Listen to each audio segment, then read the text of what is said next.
इस देश में आधुनिक भारत के निर्माता,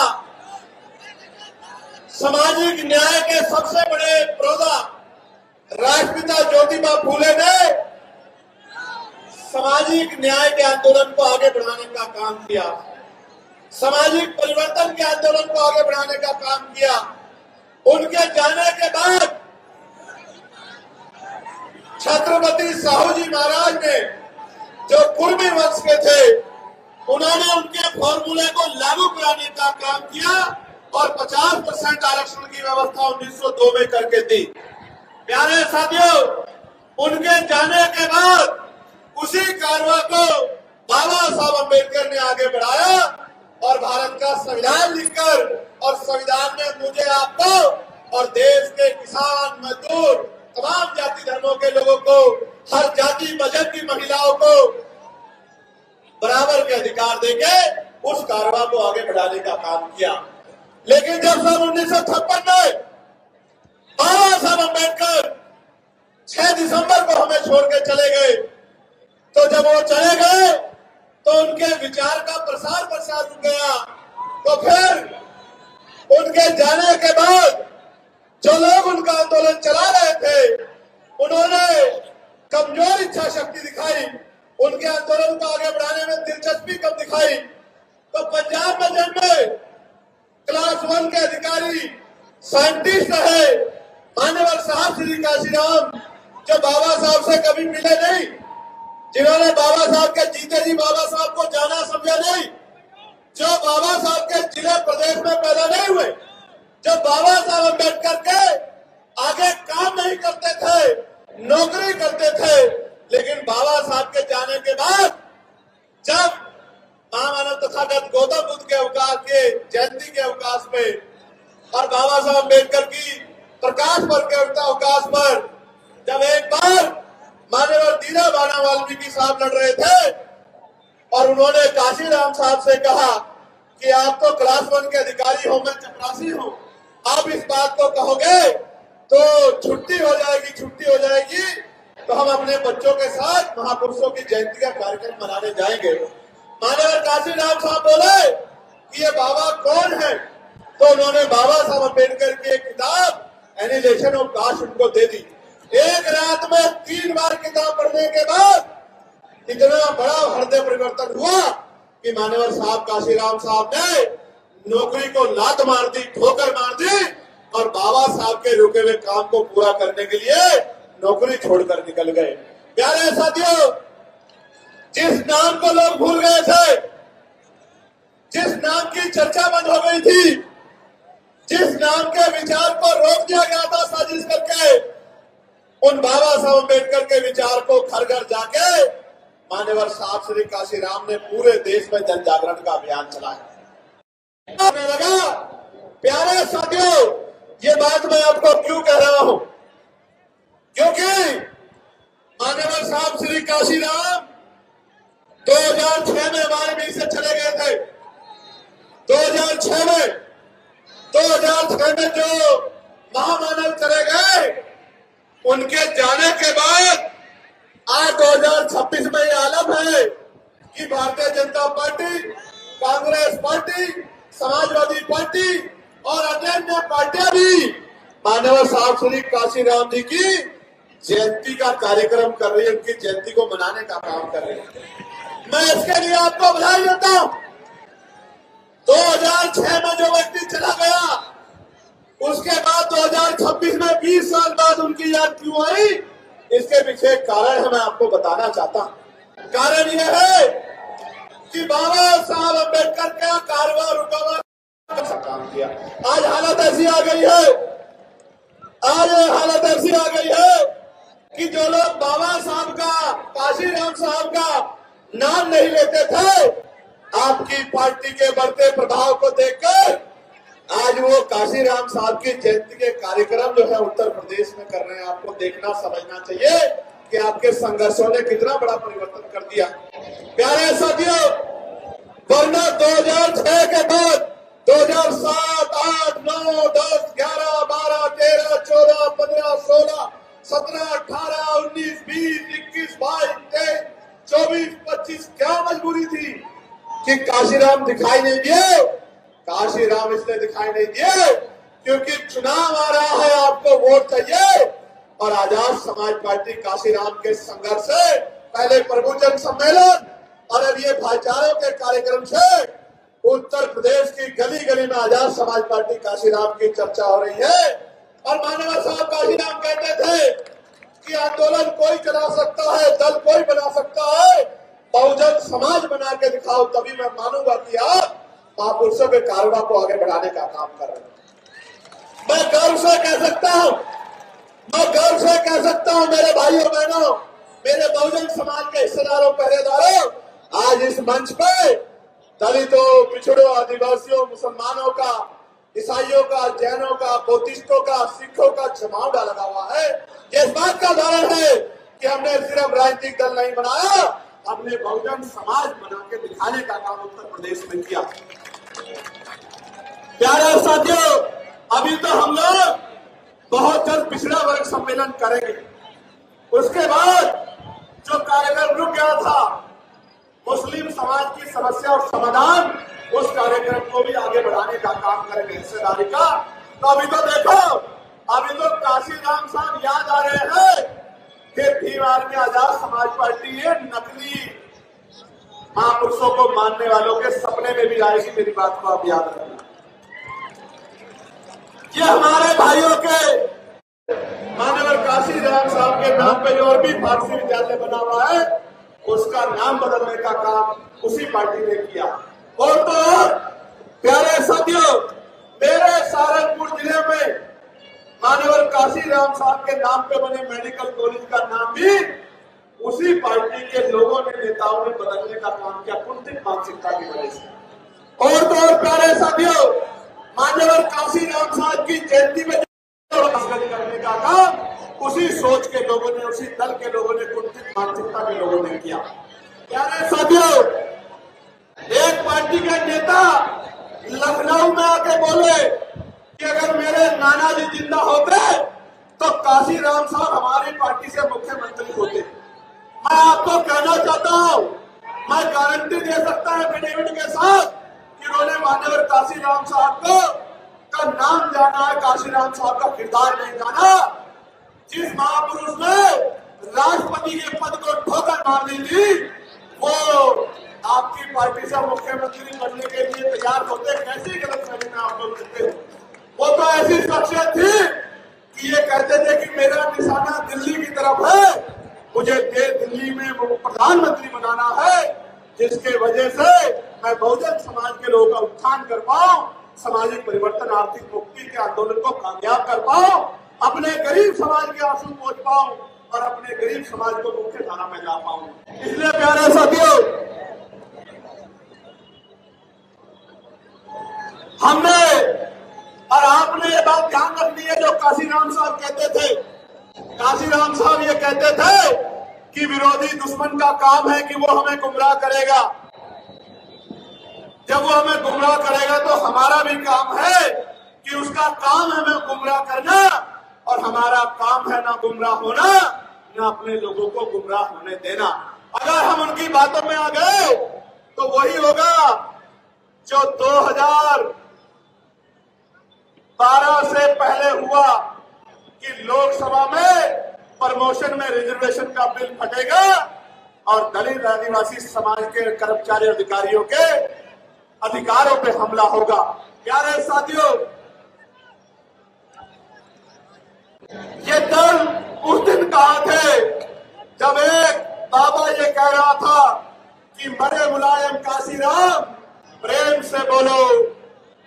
ये कहा थे उस दिन, अगर ये वास्तविकता में मानवर काशीराम साहब और मुलायम सिंह जी को भी दिल से मानते तो ये उस दिन सड़कों पे आके आंदोलन करते कि हमारे महापुरुषों का अपमान नहीं सहेंगे।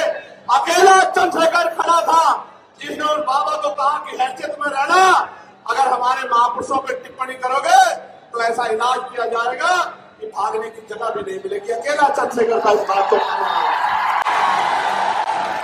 इसलिए मैं आपसे कह रहा हूं प्यारे साथियों, साहब काशीराम साहब कहते थे कि मुर्दा लोग मिशन नहीं चलाते और जिंदा लोग मिशन को रुकने नहीं देते। इसलिए मैं आपसे कहना चाहता हूं, आज मेरे साथ आपको संकल्प लेना है, क्योंकि काशीराम साहब ने कहा था, जिस समाज की गैर राजनीतिक जड़ें मजबूत नहीं होती उसकी राजनीति भी कामयाब नहीं होती। हमें अपनी सामाजिक जड़ें मजबूत करनी है, हमें बहुजन समाज में भाईचारा पैदा करना है और राजनीतिक शक्ति हासिल करनी है। और जिस दिन राजनीतिक शक्ति हमारे पास होगी, फिर हम पे जुर्म जाति अत्याचार कोई नहीं कर पाएगा। प्यारे साथियों, ये लड़ाई राजपाट की है। हमारा राजपाट मुट्ठी भर लोगों ने छीना हुआ है। हमें राजपाट वापस लेना है, तो राजपाट की लड़ाई को हमें, और जब राजपाट ले लेंगे तो याद रखो मेरी बात को, जिस दिन राजपाट होगा उसी दिन महापुरुषों का अधूरा सपना भी भारत में पूरा होने का काम होगा। प्यारे साथियों, अभी 2 दिन पहले आपने देखा होगा लोकसभा में आदरणीय वित्त मंत्री जी निर्मला सीतारमण जी ने सदन को चेतावनी दी कि दुर्योधन, ये पाप मत करो, ये पाप आपकी राज्य की सत्ता को निस्ता नाबूद कर देगा। मैं इसलिए मानता हूं कि मैं और महात्मा विदुर में फर्क है, क्योंकि अगर मैं होता, बाबा साहब अम्बेडकर का अनुयायी अगर उस समय होता, तो उस सभा में दुशासन की टांग पे टांग धर के चीर देता, लेकिन किसी बहन बेटी का अपमान नहीं होता। मैं चुप होके नहीं बैठता, मेरा जो होता तो होता, लेकिन मैं दुर्योधन और दुशासन की टांग पे टांग धर के चीर देता, लेकिन द्रौपदी का अपमान नहीं होगा। ये फर्क है महात्मा विदुर में और मुझ में। जब मैंने उनको आगे पढ़ा तो मुझे पता लगा कि जब कौरवों और पांडवों में, महाकाव्य में जब मैंने पढ़ा कि कौरवों और पांडवों में जब बंटवारा होने लगा, तो महात्मा विदुर ने प्रस्ताव दिया कि पांडवों को 5 गांव दे दो। जिस तरह उस सभा में सब लोग चुपचाप बैठे थे, यूजीसी में भी जो आपका नेता बनने का ढोंग करते हैं दलित पिछड़े समाज के नेता, उनमें से एक का मुंह नहीं खुला, पूरा मंच यहाँ गवाह है। बहुजन समाज की सब जातियों के लोग बैठे हो। बताओ, यूजीसी की गाइडलाइन, जो हमारे पढ़ने वाले बच्चे जिनको हमने खून पसीना लगा के यूनिवर्सिटी में भेजा, उनके साथ जो अन्याय होता है, रोहित की जो हत्या हुई, पायल की जो हत्या हुई, उनकी हत्याओं को रोकने के लिए वो जब गाइडलाइन बनी, तो आपके जो तथाकथित नेता अपने आप को जो आज जयंतियां भी बना रहे, बताओ एक के मुंह से आवाज निकली क्या? ये भी उस सभा में बैठे उन्हीं नेताओं की तरह है जो द्रौपदी के चीरहरण पे आंख बंद करके बैठे थे। आपको किसके साथ खड़ा होना है, कौन आपकी लड़ाई लड़ सकता है, कौन चंद वोटों पे आपके साथ होने वाले अन्याय पे चुप्पी रख सकता है, इसको आपको समझना पड़ेगा कि लड़ेगा कौन और चुप्पी कौन रखेगा। प्यारे साथियों, एक बात और जानने को मिली कि महात्मा विदुर हस्तिनापुर राज्य के प्रधानमंत्री थे। मैं आज इस मंच से घोषणा करके कहता हूं, वो दिन दूर नहीं है जब आजाद समाज पार्टी के बैनर के तले बहुजन समाज का पहला प्रधानमंत्री, अम्बेडकरवादी प्रधानमंत्री दिल्ली की कुर्सी में बैठेगा मेरे साथ। और जिस दिन ये कार्य होगा, उसी दिन मान्यवर साहब श्री काशीराम जी का अधूरा सपना भी पूरा होने का काम होगा। और ये मेरी और आपकी जिम्मेदारी है कि जिस ड्राइवर ने अपना पूरा जीवन कुर्बान कर दिया, जिस ड्राइवर ने अपने लिए 1 इंच जमीन, 1 रुपया, 1 खाता नहीं बनाया, जिसने रूखे सूखे भूखे पेट इस समाज को जगाने का काम किया, अगर हम उनकी सच्चे अनुयायी हैं, हमारा फर्ज बनता है कि हम मान्यवर काशीराम साहब के अधूरे सपने को पूरा करें। करना चाहिए नहीं करना चाहिए? दोनों हाथ जोड़ बताओ, करना चाहिए नहीं करना चाहिए? जो लोग इधर खड़े, दोनों हाथ जोड़ बताओ, करना चाहिए नहीं करना चाहिए? प्यारे साथियों, उत्तर प्रदेश के हालात खराब है। संभल में एक अधिकारी जो है तो जनसेवक, लेकिन भाषा भाजपा नेताओं की बोल रहे हैं। कह रहे हैं अगर ज्यादा लोग मस्जिद में नमाज पढ़ोगे तो कार्रवाई हो जाएगी। मस्जिद से बाहर पैर रख दोगे नमाज पढ़ने के लिए ईदगाह से तो कार्रवाई हो जाएगी। कह रहे हैं कि अगर रील बनाओगे तो रेल बना दूंगा। मैं ये समझता हूं एक जनसेवक की भाषा ऐसी नहीं होनी चाहिए। जनसेवक का मतलब यह है कि उसको देख के हर गरीब कमजोर के दिल में ये भाव पैदा हो कि जब तक ये जनसेवक खड़ा है तब तक मेरी तरफ कोई गुंडा आंख नहीं उठा सकता। लेकिन आज हालात बिगड़ गए हैं। लेकिन मैं धन्यवाद दूंगा हाईकोर्ट इलाहाबाद का, जिन्होंने कल संभल के एसएसपी डीएम का मार्गदर्शन करने का काम किया। उनको कहा कि अगर आप व्यवस्था नहीं करा सकते, धर्म का पालन नहीं करा सकते तो इस्तीफा दे दो या फिर ट्रांसफर दे दो। बहुत बड़ी टिप्पणी जो है उच्च न्यायालय ने जो है इलाहाबाद करने का काम किया और उनको अपने कर्तव्य का निर्वहन करने के लिए प्रेरित किया। प्यारे साथियों, आज हम लोग बाराबंकी की धरती पे हैं और एज ए लीडर मुझे कहने में खुशी है कि ये वही बाराबंकी है जिससे हयात अली खamenei साहब का रिश्ता जुड़ा हुआ है। ये वही बाराबंकी है और वो अपने राज्य में, वहां अपने देश में राज करते थे, अपने लोगों के लिए कानून बनाते थे। उनकी शहादत हो गई, मगर मैंने उनके बारे में जब पढ़ा एक बात मुझे एज ए लीडर उनकी बहुत पसंद आई और मैं उनको सैल्यूट करता हूं कि उनको पता था कि उन पे हमला होने वाला। उनको बताया गया सुरक्षा एजेंसियों के द्वारा कि आप पे हमला होगा, आपकी हत्या हो सकती है। तो उस शेर दिल बहादुर शहादत प्राप्त करता उस नेता ने कहा कि पहले मेरे देश के 9 करोड़ लोगों को सेव करो, फिर मेरी सुरक्षा के बारे में सोचो। वरना नेता ये कहते हैं कि पहले मेरी सुरक्षा करो, जनता मरती है तो कल की मरती आज मर जाए। लेकिन उस बहादुर नेता की इस बात से मैं बड़ा प्रेरित हुआ। और प्यारे साथियों, मैं कहना नहीं चाहता, मैं ऐसे लोगों को बढ़ावा दिया गया कि वो इस तरह की टिप्पणी करके माहौल खराब कर सके। मैं ये भी जानता हूं कि उनके पीछे कौन है, मैं इस बात को जानता हूं। मेरी इंटेलिजेंस भी कम नहीं, मैं जानता हूं कि उनके पीछे कौन है। और मैं उन तमाम साथियों को कहना चाहता हूं, मैं पहले तो उस भाई का धन्यवाद दूंगा। इसलिए धन्यवाद दूंगा क्योंकि उसकी बार के हमले ने जो उसने लाइव आके किया, मेरे सोए हुए लोगों को जगाने का काम किया और बहुजन समाज के लोगों में भाईचारा पैदा करने का काम किया। मैं इसके लिए उस भाई का धन्यवाद देता हूं और उसको मैं ये बताना चाहता हूं, उसको भी, उसके आका को भी, कि याद रखना मेरा नाम एडवोकेट चंद्रशेखर आजाद है। मैं किसी का कर्ज उधार नहीं छोड़ता। राजकाज बनने दो, सूद समेत अगर कर्ज नहीं उतारा तो मेरा नाम चंद्रशेखर आजाद नहीं याद रखना।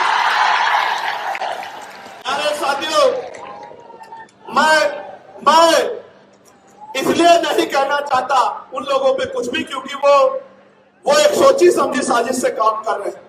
उनको पता आजाद समाज पार्टी ताकत बना रही है और वो ये भी जानते हैं कि चंद्रशेखर आजाद और तमाम साथी आजाद समाज पार्टी के मरने मिटने को तैयार हैं, लेकिन बहुजन समाज के अधिकार को छीनने नहीं देंगे। इसलिए वो जानबूझ के हमारे जो नौजवान शक्ति है उसको पथ भ्रष्ट करना चाहते हैं, उनका ध्यान इधर-उधर करना चाहते हैं। मैं आपको कहना चाहता हूं, ऐसे किसी व्यक्ति पे मत ध्यान दो, अपने काम पे ध्यान दो। अगर आप मेरी बात पे पहरा देके अगले 6-7 महीने उस पर काम करते रहे, मैं गारंटी से कह सकता हूं कि पूरे उत्तर प्रदेश में किसी गरीब की तरफ आंख उठाने वाला कोई गुंडा बचेगा नहीं। मेरी बात को आप प्यारे साथियों, उत्तर प्रदेश के क्या हाल है? उत्तर प्रदेश में ऐलानिया कत्ल हो रहे हैं, ऐलानिया कत्ल। अभी बदायूं में ऐलानिया कत्ल हुआ। 2 महीने पहले सुधीर गुप्ता जी ने एप्लीकेशन दी कि मेरी जान को खतरा है, मुझे धमकियां मिल रही, लेकिन उस बात को नजरअंदाज कर दिया गया। तो जाके एक अपराधी ने 2 लोगों की सरेआम हत्या कर दी। ये ऐलानिया कत्ल उत्तर प्रदेश में हो रहा है और मुख्यमंत्री कहते हैं कानून का राज स्थापित है। मेरी बात पर गौर करना साथियों, संभल में किशोरी के साथ गैंगरेप हुआ, कल मैंने ट्वीट किया। और मुख्यमंत्री कहते हैं हर चौराहे पे यमराज खड़ा, लेकिन यमराज जब गुंडे भारतीय जनता पार्टी से डरे जुड़े हुए होते हैं तो यमराज छुट्टी पे चले जाते हैं। प्यारे साथियों, कब साड़ के मां को मार दिया गया, बेटी को उठा ले जाया गया और बेटी का चीरहरण मीडिया के माध्यम से हुआ और उस परिवार से जो वादे किए थे वो पूरे नहीं किए। मैं जाऊंगा परिवार से मिलने, वहीं आंदोलन करूंगा, जब तक उस परिवार की मांगे पूरी नहीं होगी मैं नहीं बैठूंगा चैन से। और रामपुर के बिलासपुर में भी एक पुलिस की जवान के द्वारा गोली मार के हत्या कर दी गई थी, उनके साथ भी सरकार ने वादे किए थे। हाथरस के परिवार के साथ भी सरकार ने वादे किए थे, एक भी वादा पूरा नहीं किया। मैं विपक्ष के साथियों को भी कहना चाहता हूं कि जिस तरह खामनेई साहब ने बहादुरी दिखाते हुए शहादत कबूल की, आप भी डरो मत, मेरे साथ खड़े हो जाओ। इस भारतीय जनता पार्टी को 2027 में उखाड़ के फेंक देंगे हम लोग उत्तर प्रदेश। आप डरो मत, विपक्ष के साथियों डरो मत, मुकाबला करो। शहादत जिनके हिस्से में शहादत आएगी, समाज उनको याद भूलेगा नहीं। और जो लोग अंदर से समझौता करके बीजेपी का काम करेंगे, समाज उनको भी भूलेगा नहीं। मेरी बात को आप याद रखें कि रोज सरेआम गुंडागर्दी घुसने नहीं देंगे, पैर तोड़ देंगे। मैं चमड़े की चप्पल पहन के आया,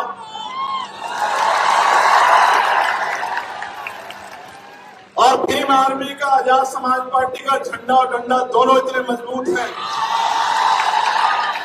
और मैं बता देना चाहता हूं कि हम चमड़ा उतारना भी जानते हैं, उसका जूता बनाना भी जानते हैं, और समय आने पर सर पे पटक के मारना भी जानते हैं।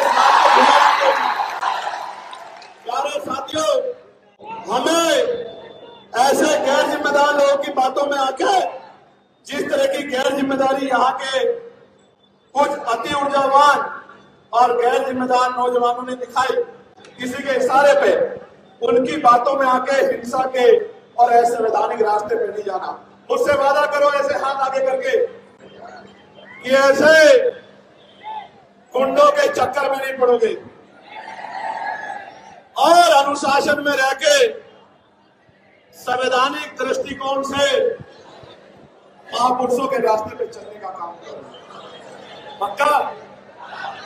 प्यारे साथियों, मैं कहना नहीं चाहता था, लेकिन ये बात बतानी जरूरी है। हालांकि मैं इन सब चीजों से डरता नहीं, लेकिन प्रशासन को भी पता हो कि अब जब हम आ रहे थे व्यवस्था पे हमला, ये खाकी के इकबाल पे हमला,